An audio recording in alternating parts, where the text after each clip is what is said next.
Hello everyone, my name is Relax and Panic and this is another reaction to the Vinland Saga. It is episode 10 and as always, if you want to see the reaction with inlaid videos, go down into my descriptions. If you are okay to see it without inlaid video, just continue this video.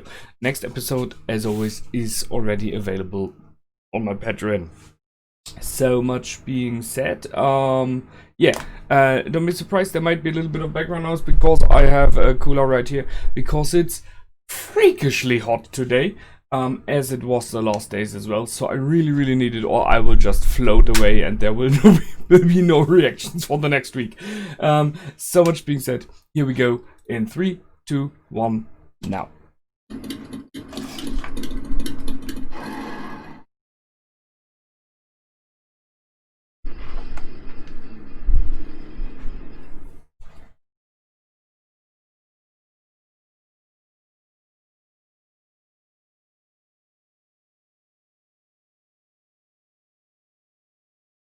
Okay.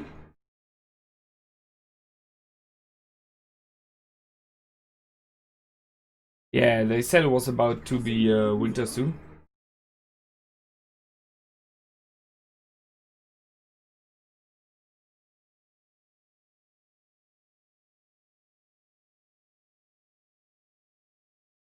And now you're dead. They're being shot at. Oh, he's throwing. Yeah. Because he's pissed that no one is fighting him.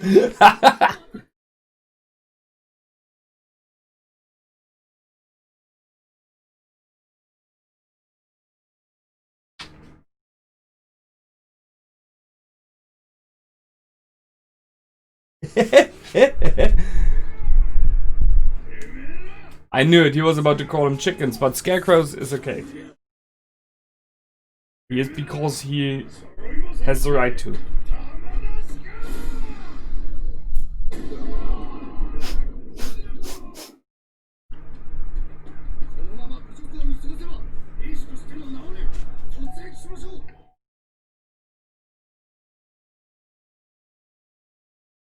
Yeah, if he would be alone, maybe.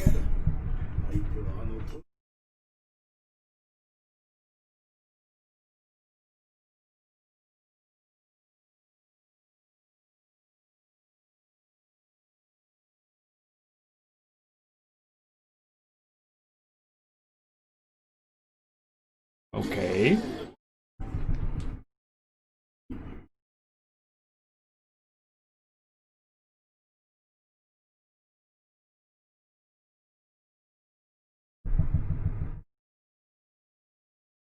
Oh, the priest is telling him not to attack.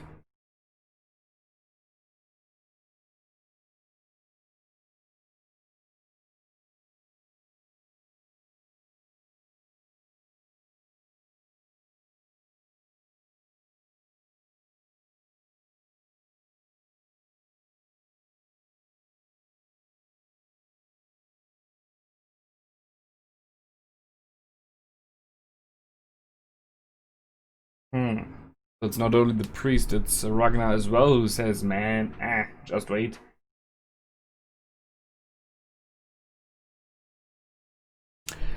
Well, it will be hard to get any respect like that.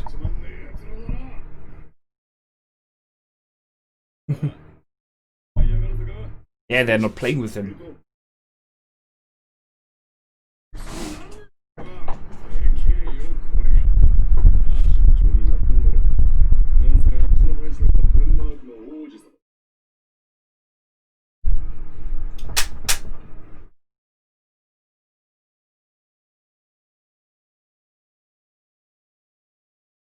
The size difference.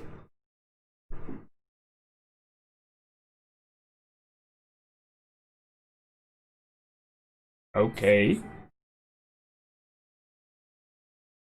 He will go out and try to capture the king. The prince. I'm pretty sure. Something stupid like that. Has to be.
Okay, I guess he's dreaming about his past or something like that.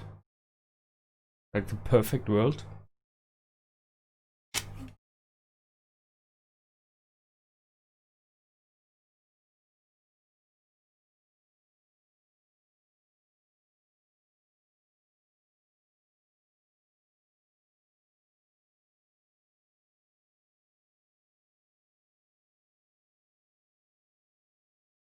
Now, or he's having hallucinations, having fever.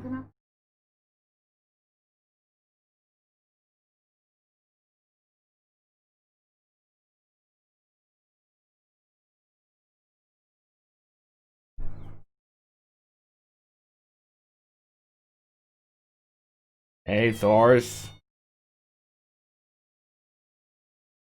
Yeah, but just in the distance. Hmm.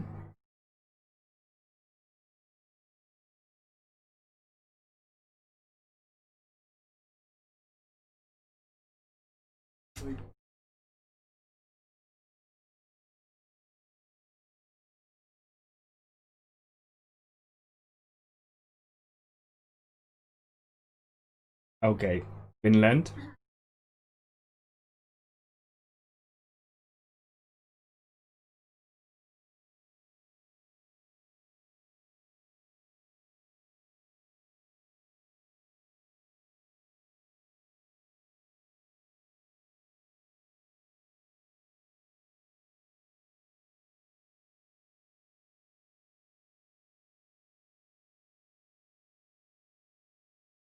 Only son.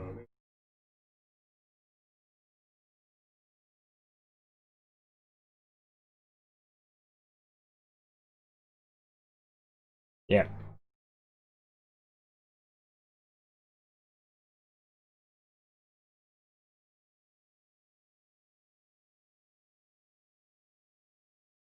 It's getting dark.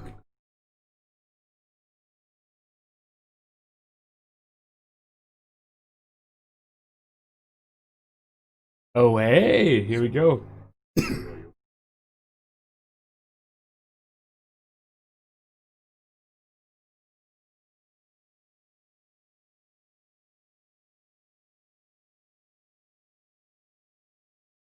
Yep, it's the village being burnt down. Yeah.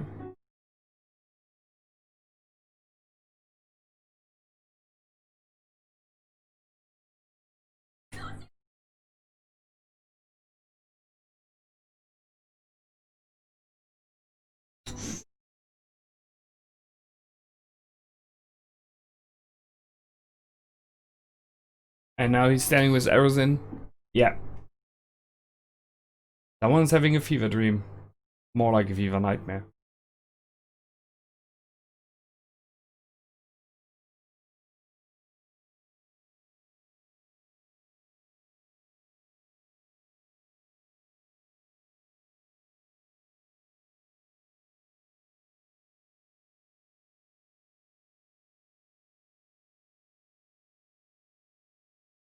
So, is this turning the tides? Him going back?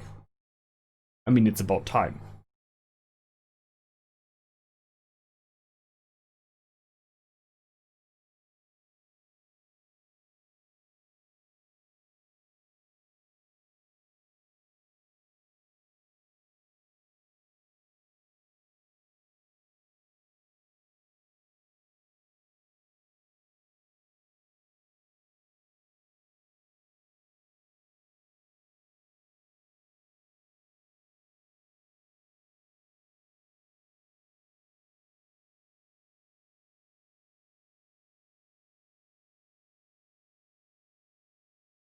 Bath?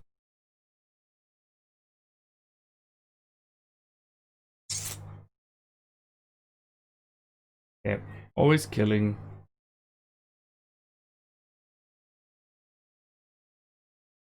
I mean, you have to be aware of that those are no heroes, they are slaughtering civilians, so...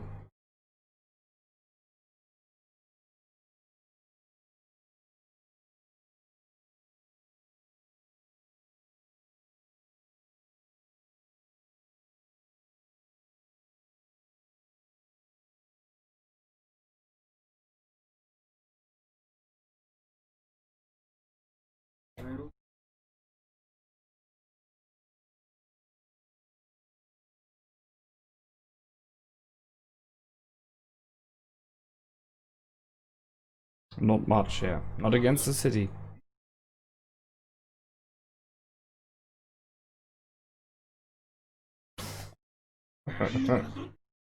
Yeah. And if you do, it will be only 99.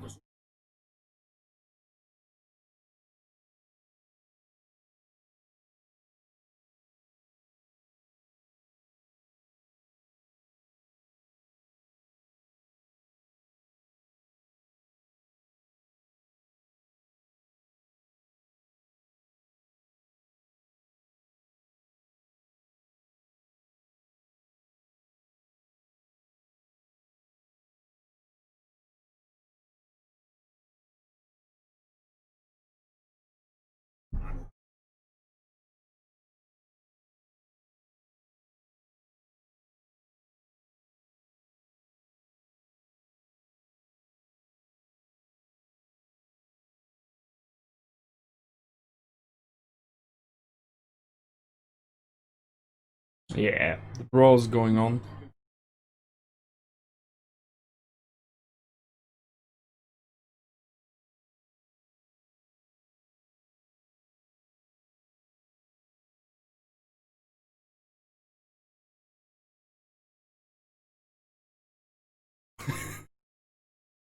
They're just bored. I think they're just, you know, bored.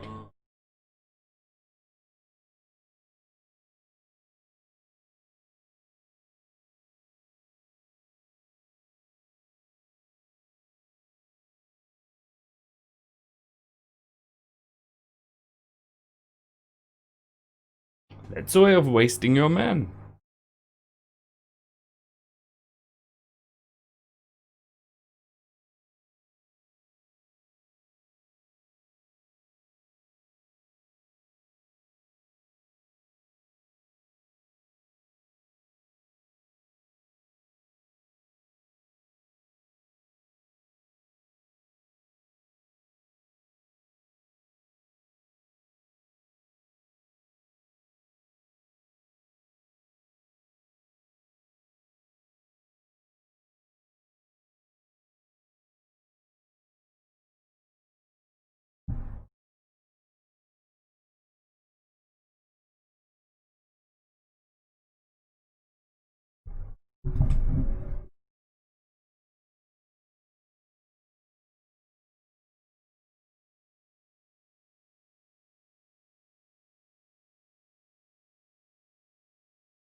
Hmm.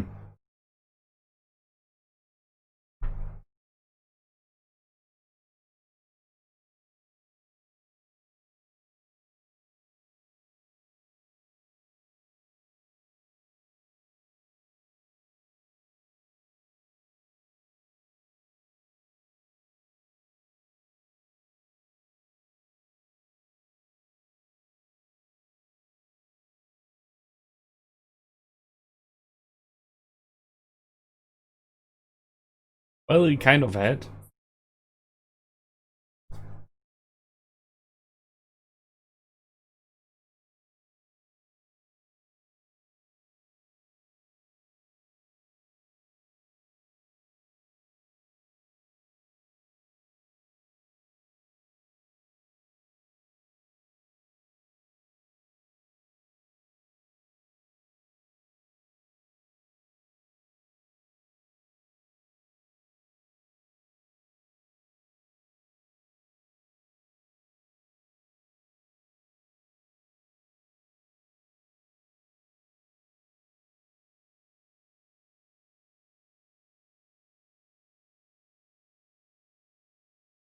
Yeah.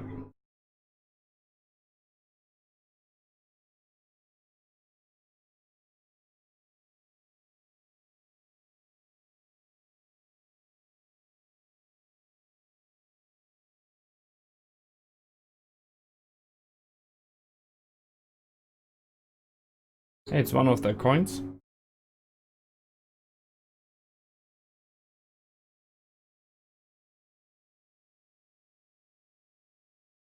He really knows a lot of stuff.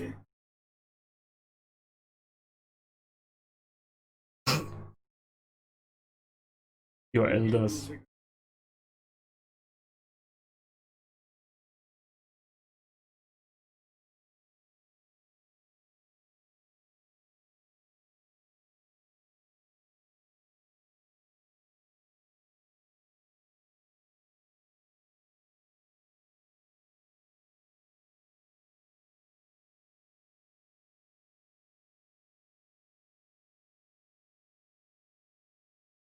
$20? What?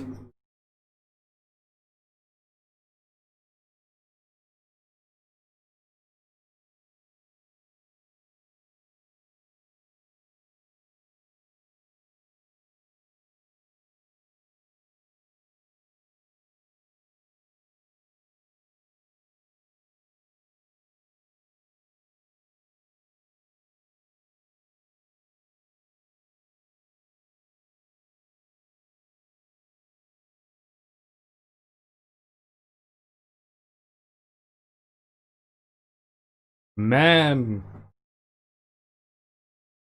he could be a philosopher.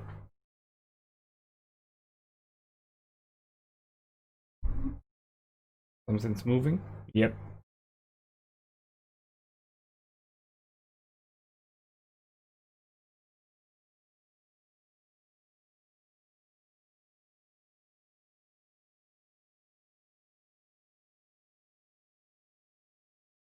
Hmm.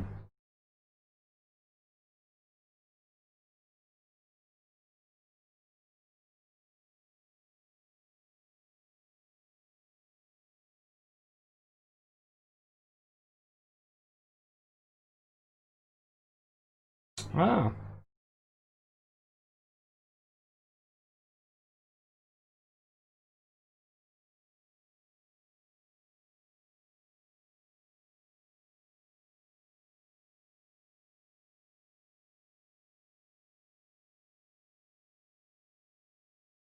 Pocket money.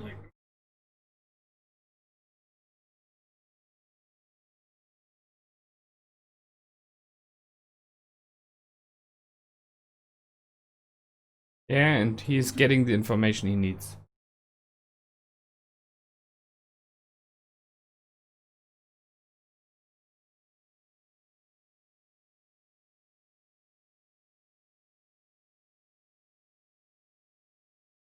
So Thorkel is going out, Thorkel, and attacking.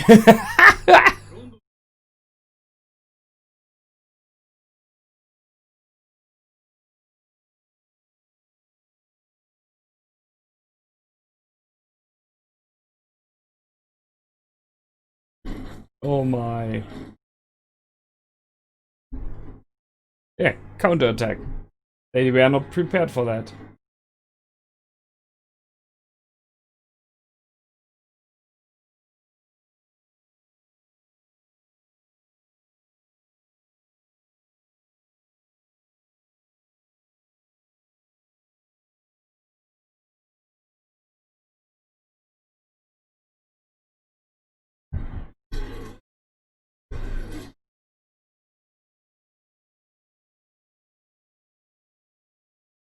Oh, he's fast.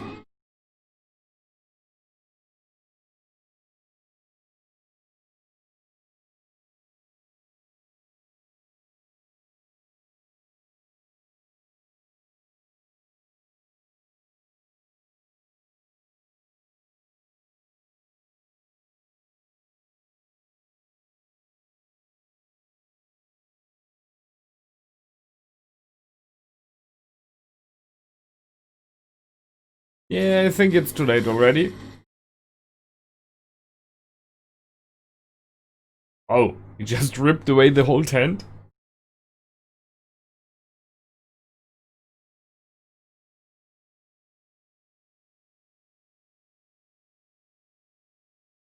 So Askelad will go after the prince. It's money.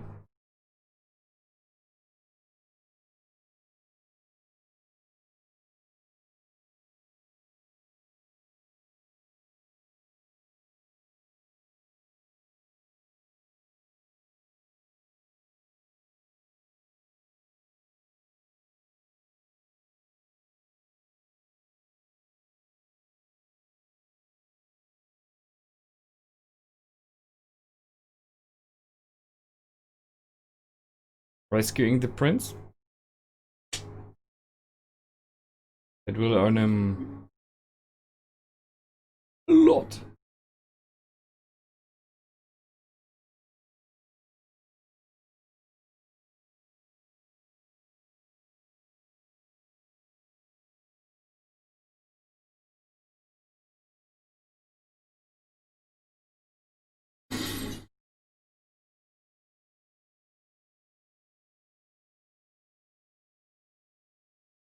Okay.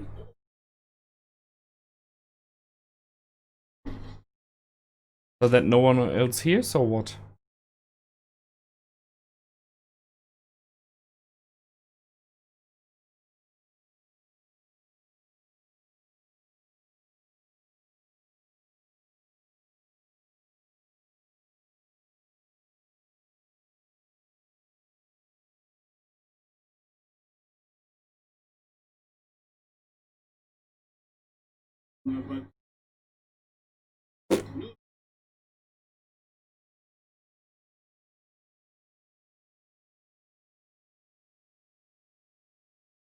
Yeah. Double play.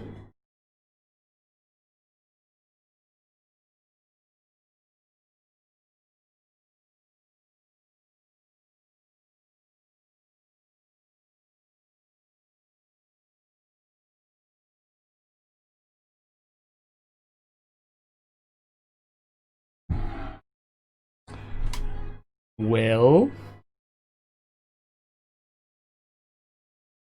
facing a hard bet.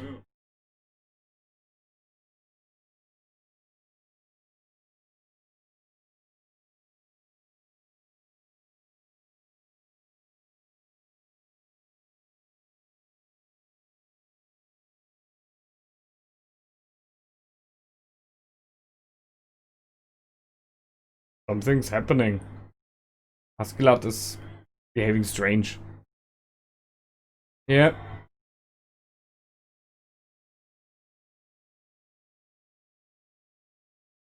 I guess that's it. Yeah, that's it. The Age of Twilight. I think the episode was called like that as well, right? Cool. Interesting development. I was asking myself what would be going on because it felt weird that we met Torkel, and then we just left there, right? I mean, it seems like some weeks at least have passed because it's getting colder. Last time it was the end of summer, so it's the beginning of winter now, I guess. That's one thing. The other one is that Thorfinn has healed up already, and he had multiple broken ribs. One of his legs was injured at least, so there was a lot going on. But in this episode, it looked like he is all patched up again and all ready again. So I guess there are at least some weeks that have gone by, and they, the group around Askelad, captured multiple villages by now. So yeah, time passed. It's a hard thing. I like that they showed in the beginning of the episode and made it sure for us as viewers again to understand that however we are following Askelad and Thorfinn here, those are not really good guys. None at all. So you could see they were in this village. There were two villagers lying dead next to each other. I think the woman had her hand on the hand of the man. So, you know, it's like young people, possibly a couple being in love and everything, and just having been slaughtered just like that, because, you know, they just lived there. It's not that they really were an opponent for them. And then you could see even one of the Norse of the Vikings raising a little amulet or something like that, which very likely belonged to those two, like possibly a gift, a gesture of affection from, I can only guess, the man towards the woman or something like that. So we shouldn't forget that. Those we are following here in this series are raiders, are kind of barbaric. And after the episode showed that, we have this interesting discussion between Thorfinn, and this dialogue between Thorfinn and Askelad, who is very well aware of that. So Askelad showing that he is more than just a brute, as we already knew, who is quite sophisticated and philosophical in this episode as well, and knows a bit about history, who points out that those ruins that we saw there were from the Roman Empire. Who, as he said, were way more civilized and advanced in their civilization than the Saxons, who took them over later on, and way more advanced than the Norse as well. So he is aware that however strong someone might be, however powerful an empire might be, it will fall sooner or later. It's what time is, right? And he used that to reflect on the fact that it is only a matter of time until he will lose to Thorfinn. He's aware of that. And then they talk about Ragnarok and the end of time, which is a bit surprising to me. So this change here in this discussion. The Christians say it's about like 20 years until. Ragnarok as a moment in time is something from the Norse mythology, and as far as I remember, the dead warriors from Valhalla are coming back towards Earth then as well for, you know, a last fight, something like that. I'm not pretty deep on that, but I think something like that was there. But in the end, I can only guess that the priests of the Christians used that Ragnarok myth to bring in their religion as well, by using parts of the other beliefs to strengthen the option for people to join their religion instead. But I can see how it is interesting and intriguing for Askelad, because he is getting older, and he's aware that he is getting older, and he knows it's only a matter possibly of years until he will be too old to be really any opponent at all. So we've seen the last fight against Thorfinn. He in the end just won because he was able to manipulate Thorfinn to make him angry. So he is aware that not only Thorfinn but for everyone else it is a matter of time until he passes away, or at least he has to hand over the reign of his group of people to someone else, because he is leading by strength and by a bit of intimidation and by clever decisions. So the clever decisions he will still make later on when he gets older, until the point where he gets so that he gets, you know, fragile in his mind as well, but that's far away. But the strength and the intimidation he cannot keep up forever, because he is growing weaker now. So then seeing this Ragnarok idea, this end of time myth, the age of twilight, as he says, so the last years of Earth, is something very intriguing. I can see that, because it's like his last years, so it fits that he is living in those years in his mind. And he uses this to kind of say, okay, we are all going to die, so I will go out with a bang, as he said. I will go out doing something big, something important, and to hell with Earth, right? I see the combination that is happening there in his mind. It's very interesting. Series-wise, it's interesting as well, because we have seen him as a very strong centerpiece of the story so far. I mean, he was the one that, Monida himself, killed Thors. And in this moment, after he was introduced, he became a centerpiece in the series and in the life of Thorfinn for multiple episodes now. And now he himself is bringing us in the point of everything is coming to an end. And I ask myself if this series here, the writers are saying, okay, everything is coming to an end. We are closing in on the end of the time of Thorfinn with Askelad, which makes sense. Why? Because we have 2 more things in this episode already which point that out as well. We have, on the one hand, Thorkel, who is an option to go back into the life he had before for Thorfinn, because he knows him. Thorfinn is not aware of that, but Thorkel clearly knew him, knew his name, he knew his father. So there's an option to find someone else he can attach to, or who might even free him in what kind of way and bring him back. And the other thing is, and that's a major one, the dream. This dream that Thorfinn had, and I really thought it was a fever dream, because I thought we are like attaching to the last episode where Thorfinn was injured, so wound fever would have been an option. But no, it was just a normal dream, partially nightmare. But I mean, it is his subconsciousness in the end telling him what to do. And it is showing him Vinland, this is where you should go. It is showing him his family, they are waiting for you. And as if this was not enough, he gets it on the nose. His dreams show him his father saying, you're my oldest son, it's your job to protect mother and sister. So go on, do it. Right? And stop this nonsense of revenge you want to have for me. Do you really think I would like that?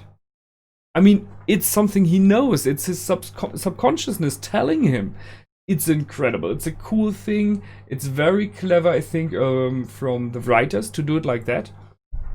You could argue it was kind of pushed on and influenced, maybe due to the talk with, what was her name? I have to search. You know the girl, Hordaland, right? In 2 episodes ago, something like that. It is partially possibly to the fact that he was injured so strong, so he meets someone who nearly killed him. I mean, right? And he's growing older, so I mean, come on, it's about time. So there are multiple paths now leading towards the end of his time with Askelad and the crew of Askelad. The question is, how will it end? I don't know.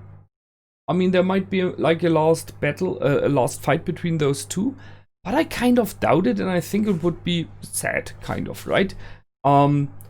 Development-wise for Thorfinn, the best would be if he would just leave by himself, you know, find the strength in himself to say, I'm leaving now, because it's a major difference if someone else tells you to go away or takes you away for your own good, or if you decide it yourself, and then you can always in your life say, man, that's a decision I made. My decision. Very important. I think, guessing into the future, I mean, we will have him meeting up with Thorkel now again. I kind of wait for Askelad to go down. Like, you know, his group and himself maybe chewing up a bit too much. And as strange as it is, I wish him a good death. Because Askelad is a mean guy, a barbarian in many ways. He is a bad person. I mean, he killed so many innocents, no question there. And I'm not even talking about Thor, I'm just talking about this endless amount of villagers that he and his group killed. So from that perspective, he has to die. But he is in this life, and it's this your surroundings and how you grow up makes you the person you are, and that's what Askelad, he grew up somehow as well. So it's not only that this life is the life he chooses, this life chose him as well. And being a person of deeper thoughts than many would think, I don't know, man, I really want him to go out with this big bang, with this last shining moment, so why not? I don't know if he will get it. We'll see. I'm waiting for Prince Canute to come out of his shell. Right now it's just, you know, sorry, just stupid. But what the heck was that? You're being attacked, your whole army is being attacked, and you're kneeling and praying. Oh man, how brainwashed are you? And even from the priest's side, that's just stupid. I mean, he's a man of belief, so I guess he was like, if I die here preaching and praying myself, I will go to heaven, so maybe that's what he thinks. But from any general point of view, that was just horrific what happened there. I mean, the counterattack was awesome and not so much of a surprise. It made sense, so Thorkel realizing, okay, it's Prince Canute. There are two things, you know. Number one, there is no military leader. I mean, he knows him, it seems, so he's like, okay, they do not have any officers there. They do not have a military structure there. There are 4,000 men, cool, but there's no one leading them. No one possibly setting up defenses properly. So, man, let's just go in and swing, right? And the other thing is, hey, if I can capture the prince, the same idea as Askelad, that's a lot of money, or honor, or whatever, right? So it made sense that he counterattacked, and it went pretty well, it seems, right? If I understood that correctly, there are 400 men left now, so they killed 3,600 men. Holy shit. The main army is about to leave England, so there's not much help coming there, especially after Askelad killed the messenger, making sure only he knows about it. Man, yeah. As I said, I understand Askelad's train of thought here completely. It's the same, possibly, as Thorkel's. Grab the prince, get rich. I mean, why not, right? They brought a bit of background. So England was plundered for 10 years now. I mean, just imagine living in a time like that. And in a place like that, right? In whatever kind of a village, you're a villager. You're maybe someone working on the forest, or you're a fisherman, you're what kind of peasant ever, you know? And you're growing up hearing that there are those Vikings raiding and razing and everything else was Ray, you know? And you're growing up in this time and realizing the moment that you see one of those ship, one of those men, run. You know, run for your life. And even then you have a bad chance of escaping, right? Because they don't take hostages. They are killing everyone left and right. That's a harsh time to grow up. And then the king himself, the king of England, fleeing the country is not a good sign either. So, damn, that was clearly not a good time for them. No question there. But it's coming to an end. I mean, there's only so much a country can take, and then you have just ripped it off of everything of value, right? Everyone, you know, it's a bit like every village was already pillaged. So what do you do next year? Pillage it again? What do you think they will have? They haven't found a gold mine in the year, so it's you should go somewhere else, like France. We were there, right? Or travel even further, let's go to Spain. I don't think that will work, but I mean, the Vikings were moving long distances, so they were, I think, even in Spain. I don't know if they made it to the Mediterranean, however. Who knows? Great episode, I really liked it. We brought in the idea of Ragnarok. We had on the horizon the first glimpses of, I guess, the next story arc, which will be going back home. And then later on going back to Vinland. Let's see how it develops. I really look forward to it. So much being said, that's it from me this time. I hope you liked. I did for sure. And until the next time, feel free to comment, like, and subscribe. My name is Relax and Panic. Goodbye and out.